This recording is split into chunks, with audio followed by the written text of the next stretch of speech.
आपको तो शायद याद होगा कि हमारे कॉन्ट्रैक्ट के मुताबिक अगर आपने वक्त पर हमारा ऑर्डर पूरा नहीं किया आपको जेल तक हो सकती है। चलो तुम इतना कह रहे हो तो एक चीज हो सकती है।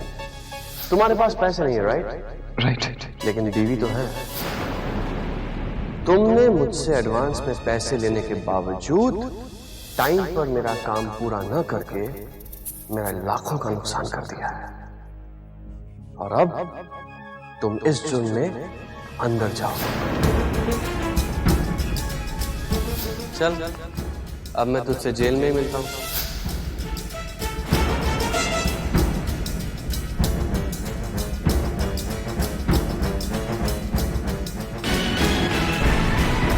जी हाँ, यही है वो बड़े घर का इकलौता बेटा जिसने रविंद्र नाम के इस बेचारे इन्वेस्टर को लाखों का चूना लगा दिया है।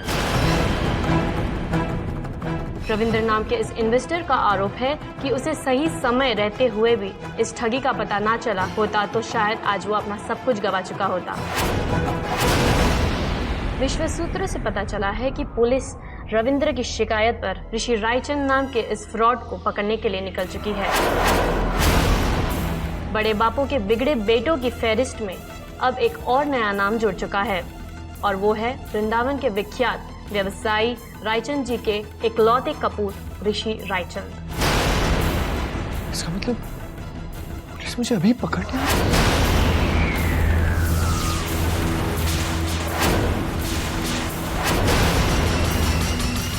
ऐसा किसी की भी शिकायत सुनकर पुलिस किसी को भी पकड़ ले, और ये मीडिया वाले कोई भी कुछ भी कहेगा और न्यूज़ वाले की बात मान लेंगे।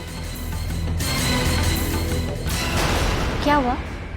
किसके बारे में बात कर रहे हैं? कुछ नहीं, ये न्यूज़ वालों की बात कर रहा हूँ मैं। कोर्ट ऑफ लॉ से पहले ही अपना वर्डिक्ट सुनाते थे। अरे ये तो कल की न्यूज़ है, रिपीट हो रही है। कल की न्यूज़? हाँ, कल ही तो इस फ्रॉड को मुंबई में अरेस्ट किया था, वो ही दिखा रहे हैं।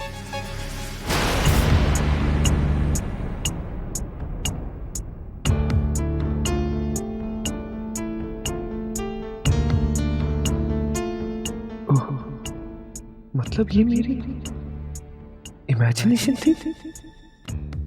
ये क्या होता जा रहा है मुझको? हे भगवान, कैसे निकलूं इस चक्कर से? हमारे कॉन्ट्रैक्ट के मुताबिक अगर आपने वक्त पर हमारा ऑर्डर पूरा नहीं किया आपको जेल तक हो सकती है।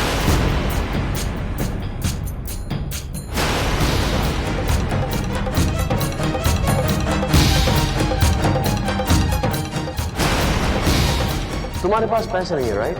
लेकिन बीवी तो है।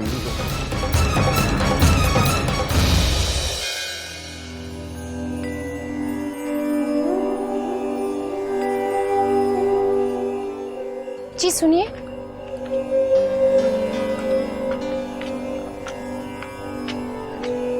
अब खाना तैयार है, चलिए खा लीजिए।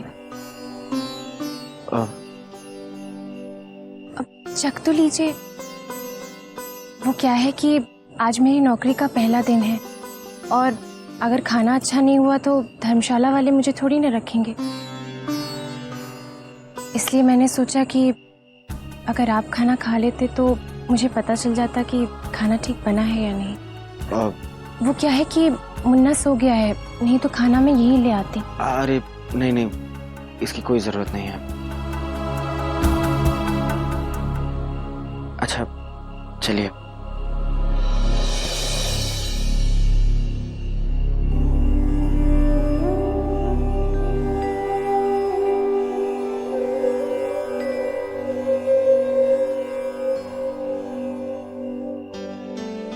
जी, खाना ठीक था? जी।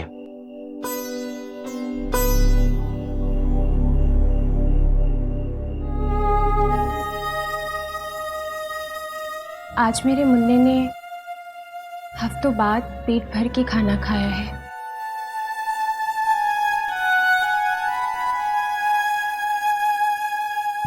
मेरे फूटे भाग ने इसे कभी कुछ नहीं दिया,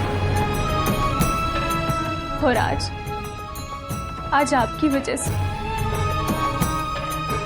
इसे पेट भर खाना, बिछौना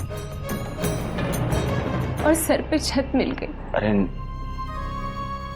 मेरी वजह से नहीं मिला है, मैं तो शायद बस एक जरिया। मेहनत तो आपको करनी है। मेहनत?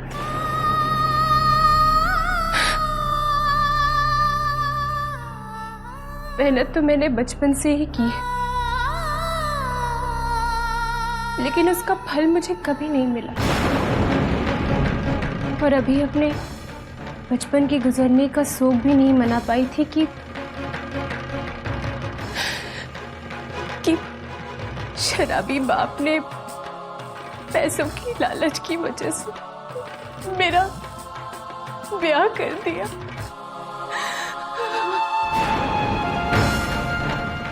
पर देखिए ना, इस अभागन की किस्मत देखी, ब्याह का सुख भी नहीं।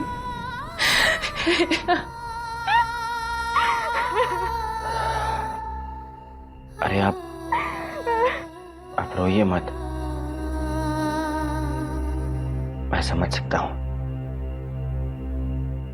लेकिन आप कान्हा जी पे भरोसा रखिए, सब ठीक हो जाएगा। बहुत भरोसा कर लिया मैं। उन्होंने मेरे पूरे जीवन में मुझे उतना नहीं दिया जितना आज आपने एक दिन में। लेकिन मैं आपकी बहन के लिए भगवान से प्रार्थना जरूर करूंगी, और आपसे भी एक प्रार्थना करूंगी, मेरा बनाया खाना प्रसाद हो जाएगा अगर आप उसे रोज आकर खा लें। आप आएंगे ना?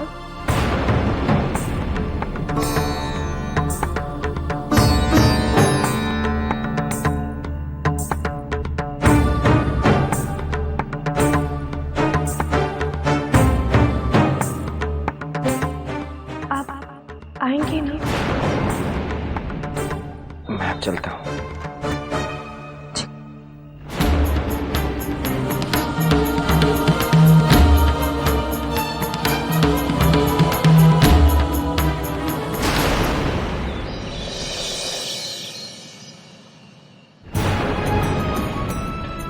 अच्छा हुआ विनय जो तुमने अपने चाचा जी की बात मान ली।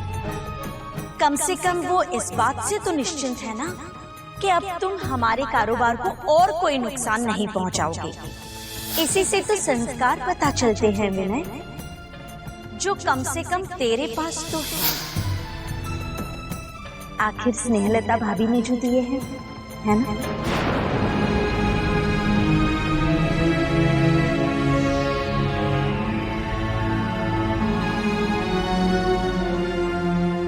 विनय,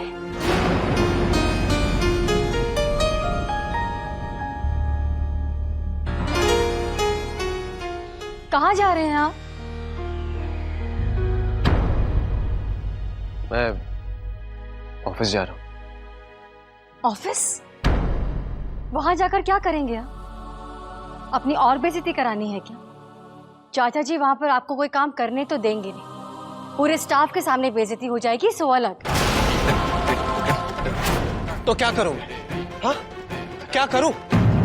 कुछ और है मेरे पास करने के लिए? नहीं ना? है ना विनय, बहुत कुछ है आपके पास। आपकी कला, आपकी क्रिएटिविटी। अब तो कम से कम आपको अपनी इस कला को, अपनी क्रिएटिविटी को एक और मौका देना ही चाहिए। आप एक कलाकार हैं विनय। हो सकता है शायद ये बिजनेस जैसी चीजें आपके लिए बनी ही ना। मुझे आपकी कला पर पूरा भरोसा है विनय, और अब आप भी अपने आप पर थोड़ा सा विश्वास दिखाइए, थोड़ा सा भरोसा दिखाइए, और अपनी जीवन की बागडोर ना अपने हाथों में थाम लीजिए। देखिए, अगर बिजनेस ही करना है तो अपनी कलाकृतियों का कीजिए ना। फिर देखिएगा माँ सरस्वती जी के पुजारियों पर माँ लक्ष्मी जी कैसे कृपा करती है। नहीं राधिका, पेंटिंग नहीं। ये इस पेंटिंग की वजह से पहले ही मेरी जिंदगी में बहुत मुश्किलें आ चुकी हैं, बल्कि जब से ये सारी मुसीबतें शुरू हुई हैं, उसकी वजह सिर्फ और सिर्फ ये पेंटिंग है। ना मैं उस दिन वो पेंटिंग बनाने बैठता, ना ही वो चोर इतनी बड़ी रकम ले जाता, और नहीं राधिका, देखो तुम मुझे उल्टी पट्टी पढ़ाने की कोशिश मत करो। राधिका, ये मेरा खानदानी कारोबार है, मैं इसे कैसे छोड़ सकता हूँ? अपने इस कारोबार के प्रति मेरी कुछ जिम्मेदारियां हैं जिनसे मैं मुंह नहीं मोड़ सकता। हाँ, लेकिन आपकी जिम्मेदारियां निभाने का अधिकार तो पहले ही धोखे से छीन लिया गया है ना आपसे। आज अगर बाबूजी यहाँ पर होते ना, तो चाचा जी आपके साथ ऐसा अन्याय कर ही नहीं सकते। लेकिन अब तो अन्याय हो चुका है ना राधिका।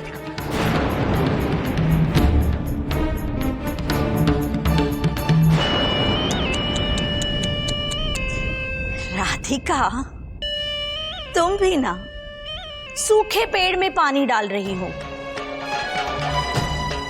स्नेहलता भाभी जी की एक सीख मैं हमेशा याद रखती हूँ, तू भी याद कर ले।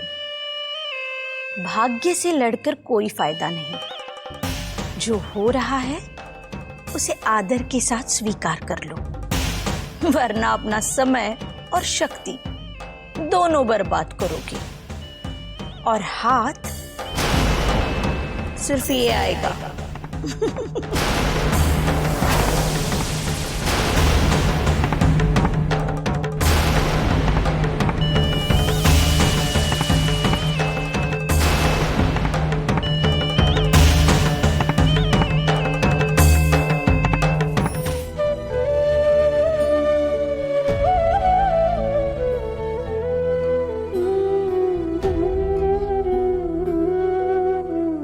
देखा माँ जी, अब इस घर में आपकी बातों का कैसे गलत मतलब निकाला जाने लगा है।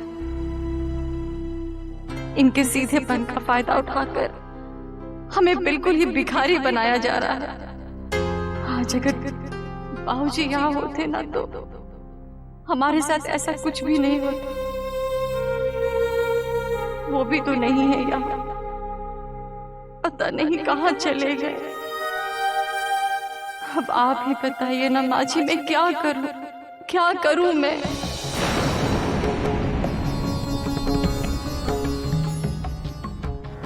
मुझे कुछ भी करके बाबूजी को जल्द से जल्द ढूंढकर इस घर में वापस लाना ही हो, क्योंकि अब बाबूजी ही है जो हमें इन सब से निकाल सकते हैं।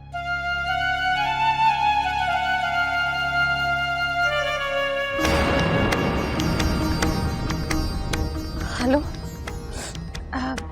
जन कल्याण ट्रस्ट। बताइए, हम आपकी क्या सेवा कर सकते हैं? जी, मैंने सुना है कि आप खोए हुए लोगों को ढूंढने में उनकी मदद करते हैं। जी हाँ, वो तो ठीक है, लेकिन आप ढूंढ किसे रही हैं? हमारे बाबूजी को, मेरा मतलब है मेरे ससुर जी को। एक्चुअली वो कुछ दिन पहले ना घर छोड़कर चले गए थे। क्या आप हमें गाइड कर सकते हैं कि उन्हें ढूंढने के लिए हमें क्या करना चाहिए? देखिए, सबसे पहले तो आप दिल्ली के अखबारों में अपने लापता ससुर जी का विज्ञापन छपवा दीजिए। हो सकता है उनकी फोटो पहचान कर जल्दी ही कोई अच्छी खबर दे दे। ये अखबार में विज्ञापन छपवाने में कितने दिन लग सकते हैं? यही कोई 2 दिन। अच्छा, और पैसे कितने लगेंगे? जी 800 रुपए। ठीक है, मैं ना जल्द से जल्द आपके ऑफिस पहुंचती हूँ। ठीक है, thank you so much.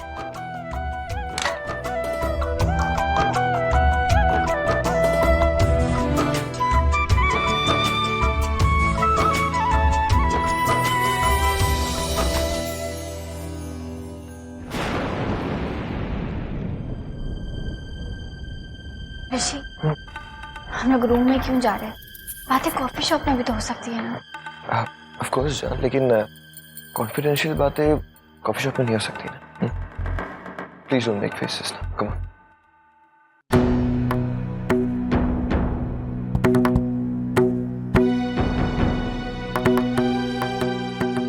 Relax Sumi, मैं हूं ना तुम्हारे साथ।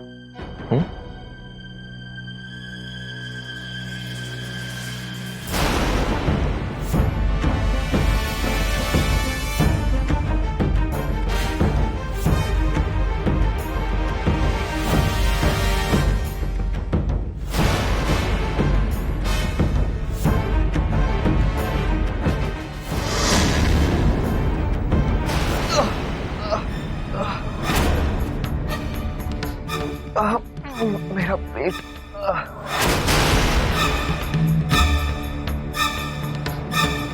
क्या हुआ? पेट दुख रहा है? सुबह से दुख रहा है। मैंने पेन किलर भी लिया था, तब ठीक हो गया था, लेकिन अभी अचानक आपका पेट दर्द तो बढ़ता जा रहा है। चलिए हम लोग पहले डॉक्टर के पास चलते हैं, ठीक है? Are you mad? यहाँ भी इतनी इंपॉर्टेंट मीटिंग और तुम कह रही हो कि हम डॉक्टर के पास? हाँ, याद आया। हम जब कॉफी पी रहे थे ना, तब वहाँ वो डॉक्टर वोरा थे। मैं एक काम करता हूँ, मैं उनके पास जाता हूँ और उन्हें कहता हूँ कि एक अच्छी दवाई लिख के दे। अगर वो नहीं हुए तो मैं होटल के मेडिकल स्टोर से दवाई लेकर आता हूँ। तुम यहीं रुको, मैं अभी आता हूँ। देखिए मेरी बात सुनिए, आपकी तबीयत बहुत खराब हो रही है, अकेले मत जाइए, मैं भी साथ चलती हूँ। क्यों? मैं बच्चा हूँ क्या? या तुम आओगी तो मेरा दर्द कम हो जाएगा? सुमी, तुम समझ क्यों नहीं रही हो?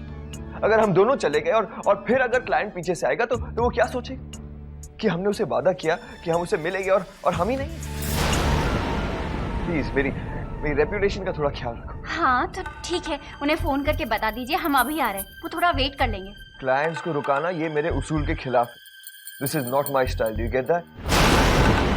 अब तुम बात का बतंगड़ बनाना बंद करो। अभी तक तुम्हें डॉक्टर वोरा या होटल के मेडिकल स्टोर से दवाई लेकर भी आ गया हो। Please, no ifs and buts, please.